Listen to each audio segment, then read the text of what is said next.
I was invited to give you a taste of a typical law school classroom experience here today, and I thought I would take advantage of this opportunity to do something that's been on my mind for a while.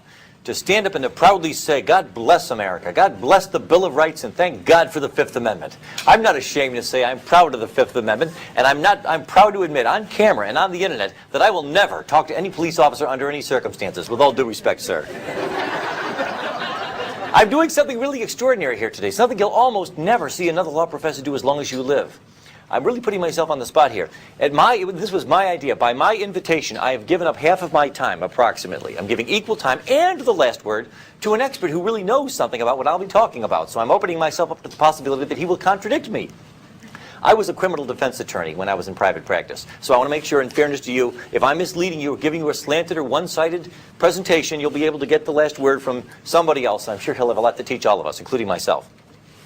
The Fifth Amendment to the United States Constitution provides, no person shall be compelled in any criminal case to be a witness against himself.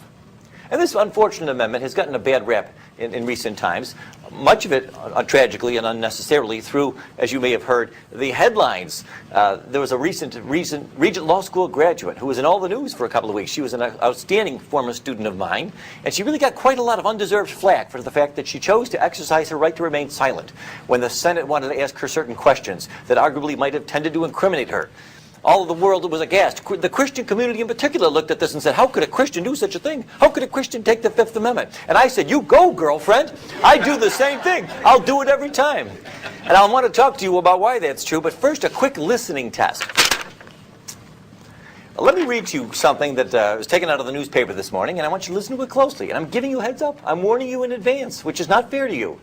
Not fair to me, but I'm giving you a warning that I'll be quizzing you on this in just a few minutes. This will test your aptitude for legal study and legal practice. Listen closely, it won't take long. Last night, agents of the Norfolk Police Department found 3 victims of an apparent murder dead in an apartment in the East Ocean View area. The apparent victims of a gangland-style slaying, and possibly the victims of gang-related violence. The police are investigating this as a possible murder and suicide, but right now suspect that the 3 were all killed by the same individual. No suspects have yet been identified in the slaying, but veteran police detective George Brook has confirmed that police are following up on evidence pointing to the possible involvement of an off-duty naval officer as the perpetrator. The bodies, which were found by the apartment manager at about 8 o'clock in the morning, appear to have been slain sometime earlier in the same evening, probably sometime between midnight and 2 o'clock in the morning. That's it. Those are all the facts I'll ask you to remember, and it won't be for very long either. Let's see how well you do. I'll be quizzing you in just a few minutes. Now, here's the easiest question you'll ever get from a client in all the days of your life. Question, hey, the police are here, they want to talk to me. What should I do? Well, I could give you my answer to that question in case you haven't already guessed it, but why don't we go to a real expert. Justice Robert Jackson, a prosecutor's prosecutor. Like me, he began his private practice in Buffalo, New York, years before I did. And after that, he served as general counsel for the Bureau of Internal Revenue, the U.S. Department of Treasury, the Security and Exchange Commission, Assistant U.S. Attorney General for the Tax Division, later the Solicitor General and the Attorney General of the United States, and then the Chief U.S. Prosecutor for the Nuremberg trials. That's an impressive resume. Years later, when he was a justice on the Supreme Court, Justice Jackson stated, quote, any lawyer worth his salt, today we would say his or her, will tell the suspect, his client, in no uncertain terms to make no statement to the police under any circumstances. There's the title of my talk. I'm here to explain to you the surprising and somewhat counterintuitive and admittedly unlikely reasons why Justice Jackson was right. I'm reminded of this because I'm amazed, we're all amazed, by the frequency with which we see newspaper articles coming out all the time from people who really ought to know better, who say, well, I'll talk to the police. I mean, after all, I'm a senator.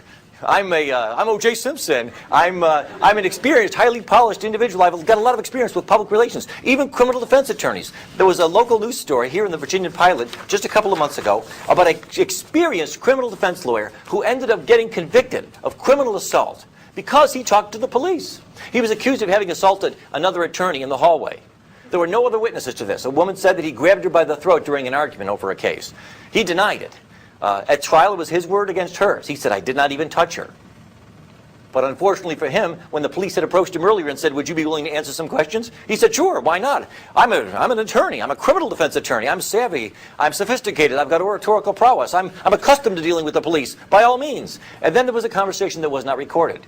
When the case went to trial, It was no longer his word against hers, because when he testified at trial, I never touched her. The officer took to the stand and testified, well, when I met with him, he said he did put his hand on her throat, but just as a joke. Then he had to take the stand again and say, that's not true. I never said that. I never admitted to you that now it's his word against two people. Who's telling the truth? We'll never know for sure. But he was found guilty. Now, here's part of the problem.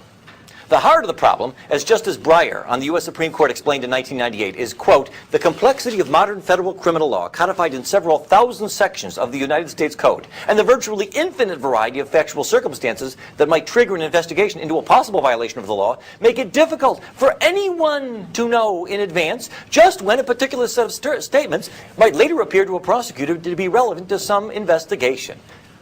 One expert on criminal law recently noted that estimates of the current size of the body of federal criminal law vary, although it has been reported that the Congressional Research Service can no longer even count the current number of federal crimes. That's right, even the federal government has lost count. These laws are scattered over all 50 pages of the U.S. Code, encompassing roughly 27,000 pages. Worse yet, these statutes often incorporate by reference to the provisions of administrative regulations. Estimates of how many such regulations exist are even less well settled, although the ABA thinks there may be nearly 10,000. Here's one of those 10,000 federal criminal statutes on the book that you probably never heard about. It's called the Lacey Act. 16 U.S.C. Section 3370 says it's a federal offense for any person to import, export, transport, sell, receive, acquire, or purchase any fish or wildlife or plant taken, possessed, transported, or sold in the violation of any law, treaty, or regulation of the United States, or any Indian tribal law, or any state, or any foreign law. People have been convicted in federal court for violating this statute because they brought back a bony fish from Honduras, not knowing that Honduran law, not American, but Honduran law, forbade the possession of the bony fish. People have been convicted under this law because they were found in possession of what's called a short lobster, a lobster that's under a certain size. Some states forbid you from possessing a lobster if he's under a certain length. It doesn't matter if he's dead or alive. It doesn't matter if you killed it or if he died of natural causes. It doesn't even matter if you acted in self-defense.